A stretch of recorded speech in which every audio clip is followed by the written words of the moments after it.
जितने भी मेरे पितातल बुजुर्ग एवं मेरी आवाज को दूर दूर तक श्रवण करते हुए सुनते हुए इस धरती का श्रृंगार गंगा यमुना के जैसे पवित्र मेरी मां शक्ति मेरी माता बहनाएं एवं दूर दराज से पधारी हुई जितनी भी जिकड़ी प्रेमी जनता जिकड़ी के शौकीन श्रोतागण आप सभी के लिए आप ही की बेटी छवि देश वाले चरा की तरफ से हाथ जोड़ करके प्यार भरी नमामि नमस्कार राम राम जी राम राम साहब। देखिए प्रत्येक कलाकार बारी बारी से आपके समक्ष अपनी कला का प्रदर्शन बड़े ही अच्छे तरीके से करते हुए जा रहे हैं। मैं तो उनका जो पैरों की रज हुआ करती है उसके बराबर भी नहीं।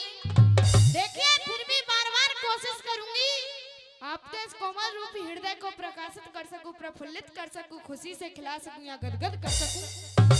विद्वानों, आप जैसे बुद्धिजीवियों ने अपनी कलम को उठाया और देखिए बड़े ही सुंदर शब्दों में लिखा और कैसे चार साल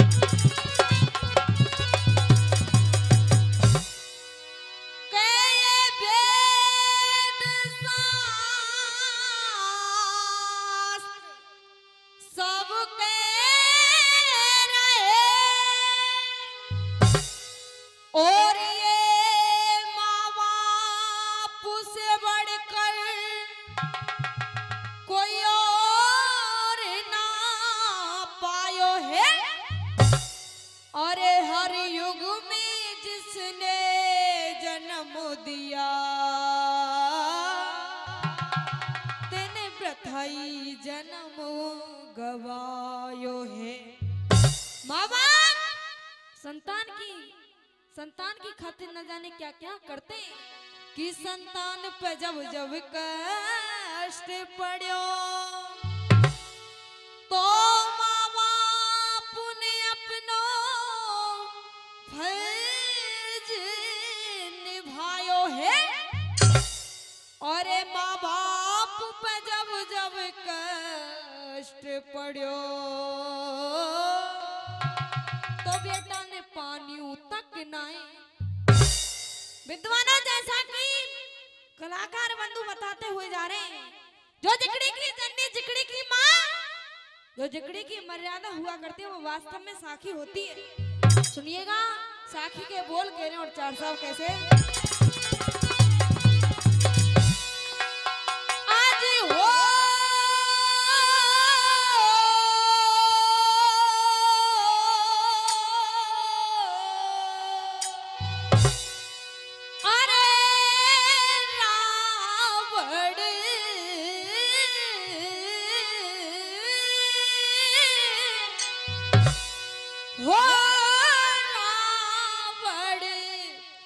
धरे जोगी को भे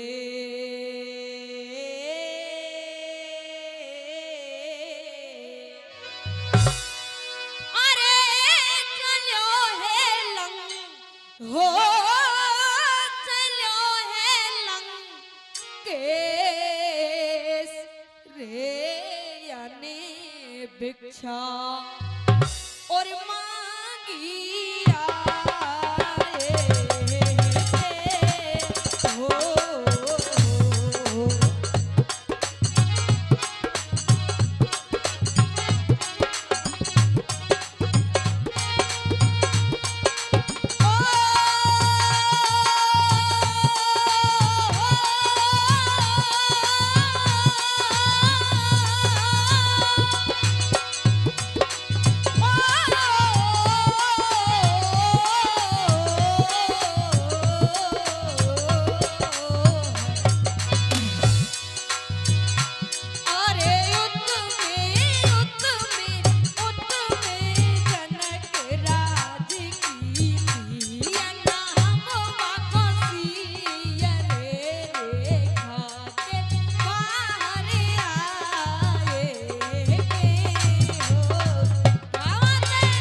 घाट से आए, एक ही घाट से, और ये उतरे एक ही घाट। अरे अपने अपने कर्म से सोहे गए बारे बाट। विद्वानों ऐसा कोई शेष प्रसंग नहीं है, ऐसी कोई शेष कहानी नहीं है जो कि आप जैसे विद्वानों ने अपने श्रवणों द्वारा, अपने कानों द्वारा 10-20 बार ना सुनी हो। कथाएं सारी वही है, प्रसंग सारे वही है, पर विद्वानों कहने वाले के ढंग, गाने वाले की गायकी का तरीका अलग अलग हुआ करता है। कोई किसी माध्यम से गाता है तो कोई किसी माध्यम से गाता है।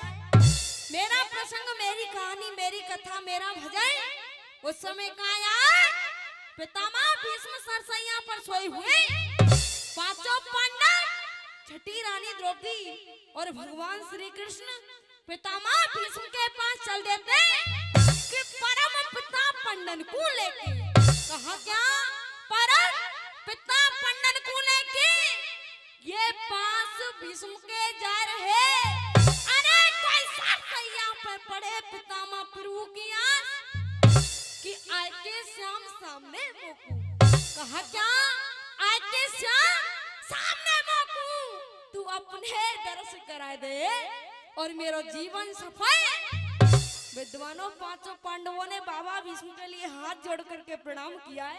पर देखिए जब द्रौपदी की बारी आई है तो देखिए पितामह भीष्म और द्रौपदी को समझा रहे, और सुनिएगा रामजीत नाव जी कह रहे क्या?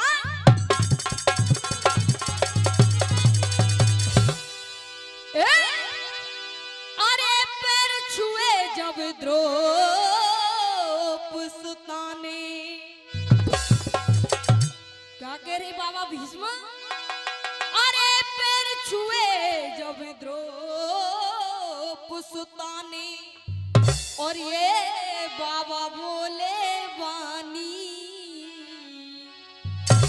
अरे दुर्योधन, हाँ दुर्योधन पापी मेरी बेटी कदर न तेरी जानी। वो बेटी री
कहा विद्वानों, जब जैसे पितामह भीष्म की इतनी बातों को द्रौपदी ने सुना तो द्रौपदी कह रही है बाबा इस संसार में कोई किसी का कुछ नहीं करता, कोई किसी का कुछ नहीं करता, ये केवल भ्रम की माला है। अरे जिसका नहीं जगत में कोई उसका ऊपर कि सुन के बेन द्रौपदी जी ने कहा क्या, सुन के बेन द्रौपदी जी ने जब वाणी अपनी भागी और बाबा ना कसन आपने विद्वानों द्रौपदी रो रही है। और देखिए 2 मिनट और 1.5 साल देखिए द्रौपदी रो रही है और बाबा भीष्म से कह रही है 4 साल कैसे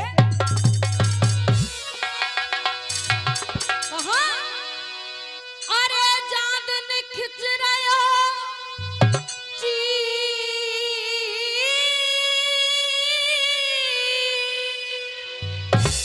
हे बाबा, अरे जादन खिंच रहे हो चीर पड़ी मोपे और भीड़ आपसे बोली तुम ऐसे बने हो, तुम ऐसे बने कठोर